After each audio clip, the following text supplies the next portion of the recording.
The way we as a society think about childhood has changed dramatically over time. Today, international law generally defines anyone under the age of 18 as a child. We tend to view this age group as vulnerable, incomplete, unreliable, and ignorant. In contrast, the people we define as adults are viewed as independent, competent, knowledgeable, and fully formed. But these differences between children and adults are neither natural nor universal. Instead, they're largely the result of social and legal forces, much more so than we're usually led to believe. For example, in the past, the young people we now define as children mixed with adults and worked from a young age. They were all exposed to similar information, and they often engaged in similar activities. School attendance was not compulsory, and in the schools that did exist, young students would study with much older students. People's social status didn't simply change when they reach certain ages. Instead, the change happened gradually or through rites of passage. Courts and prisons didn't separate people according to their age.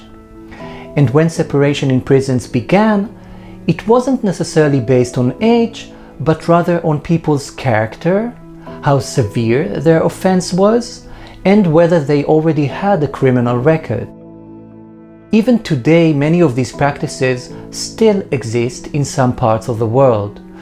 For example, hundreds of millions of people still don't have an accurate record of their date of birth. Today, when children are described as naturally different from adults, scientific research is often cited, such as studies of adolescent brain development. But these studies are problematic. For example, the assumptions they make about brain activity are contested. They generalize based on participants from particular social backgrounds. Their brain maps are oversimplified for media and statistical purposes, and testing in a lab setting is bound to be limited. We need to remember that mainstream science once supported racism, sexism, classism, and other forms of prejudice. Also, we know that brain development is heavily affected by a person's interactions with their social environment.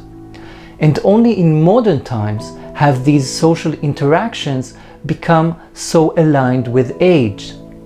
Since society now withholds certain experiences and knowledge from young people, it's no wonder that they appear to be less developed.